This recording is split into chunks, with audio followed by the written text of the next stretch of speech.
इसमें रागी, ज्वार, बाजरा और चीना आता है। इसके बाद द्वितीय श्रेणी में जाएंगे जिसे छोटा अनाज या माइनर मिलेट कहते हैं, या असल में जिसे श्रीअन्न कह सकते हैं। उसमें कोदो, कुटकी, सावा, कंगनी और हरी कंगनी है।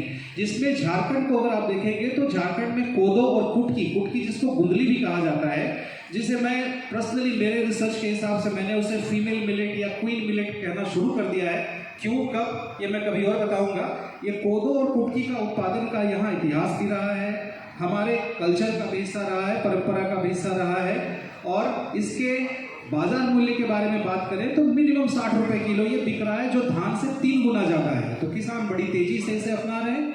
मैं पर्सनली अभी जो कर रहा हूँ वो सीड बैंक डेवलपमेंट के लिए संस्थाओं से बात कर रहा हूँ। जो भी सामने आ रहे हैं उन लोगों के साथ मिलकर के झारखंड में 200 एकड़ का सीड बैंक जो कोदो और कुटकी पे होगा, एफपीओस को एंगेज कर रहा हूँ।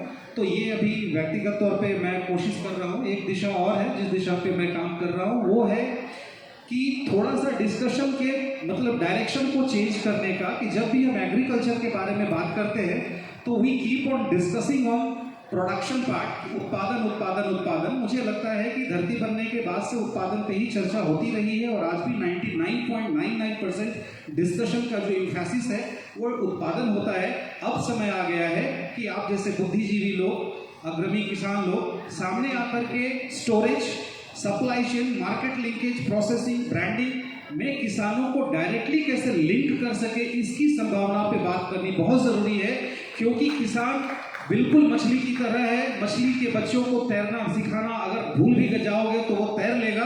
आप किसान को अगर मार्केट लिंकेज के साथ जोड़ दोगे, उसको अगर स्टोरेज दोगे, सप्लाई चेन दोगे, उस दिन फार्मर का इनकम ऑप्टिमाइज होगा, ना कि प्रोडक्शन में कॉर्पोरेटाइजेशन करके, प्रोडक्शन में मैकेनाइजेशन करके, प्रोडक्शन में ट्रेडिंग करके। मैं आपको बता देता हूं, झारखंड में औसत इनकम किसानों की आज भी 6000 से कम है। और अगर ये रवैया रहा, हालांकि ये विषय थोड़ी उदासीन है, विसंगतियों पे बात है, अवसर और माहौल ऐसा नहीं कि विसंगतियों पे बात हो, सुसंगतियों पे बात हो, लेकिन परसेप्शन और डायरेक्शन थोड़ा चेंज करने की जरूरत है। तो this is what I have done so far.